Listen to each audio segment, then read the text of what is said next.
And Facebook is taking new steps this morning to have users make choices about the information that they share online. This comes one day after the company released a short movie called Facing Facts. The nearly 12-minute video highlights Facebook's efforts to battle false news and misinformation. Wired editor-in-chief and CBS News contributor Nicholas Thompson is here. He spoke with a team of 9 Facebook employees leading that fight.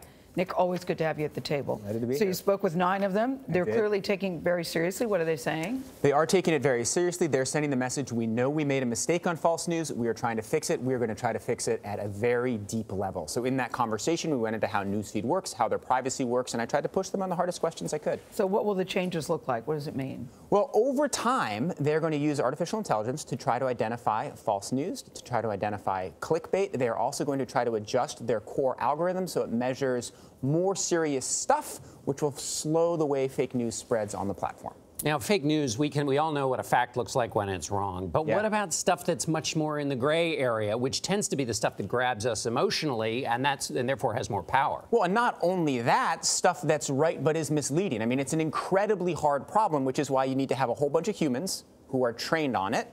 You need to have the best algorithms you possibly can.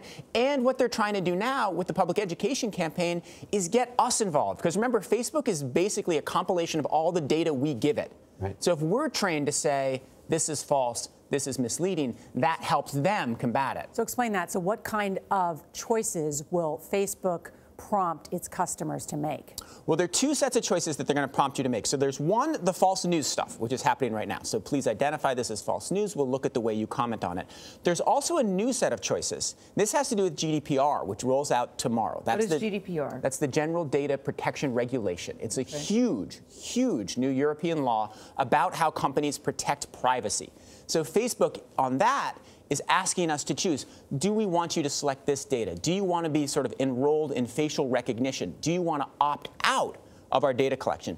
Every company that does business in Europe is going to have to change the way they think about privacy. That means all companies. That was when Mark Benioff of Salesforce was here. He was saying that's the type of thing we need now here in the United States, essentially what the Europeans he made that point. So how will it affect U.S. customers here? It goes into effect in the EU. What happens to the people here? It goes into effect in the EU, but it also affects EU residents who are over here, companies that have EU subsidiaries, and the large tech companies are going to want to have similar data compliance in the U.S. and in Europe. So it's going to protect us too. And not only that, the law, it's way deeper than anybody even imagines. There are provisions in there mandating that companies think about privacy from the ground up. So when you're building your software, you can't just say, we'll collect all the data we want, we'll figure out how to use it. You have to be very specific about the data you're collecting, the uses you're going to have for it, and you have to tell customers about it. So this is a big shift.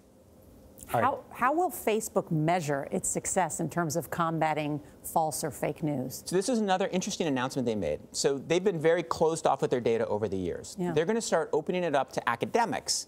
And they're going to say, hey, academics, if you want our data, we'll give it to you, and we'll even financially support you, which is complicated. And then they'll be able to study how much false news there is on the platform and how it spreads. Facebook has a line, we want to get rid of 100% of it. We have an obligation to it. Right now, we really don't know. We don't know if there's more or less than there was last year. Giving academics access will certainly help on that. Thanks, Nick. All right, Nick Thompson, thanks a lot. Thank you. Tomorrow, we'll continue this conversation because Facebook's Vice President of Global Marketing Solutions, that's Carolyn Everson, will be here in Studio 57 tomorrow.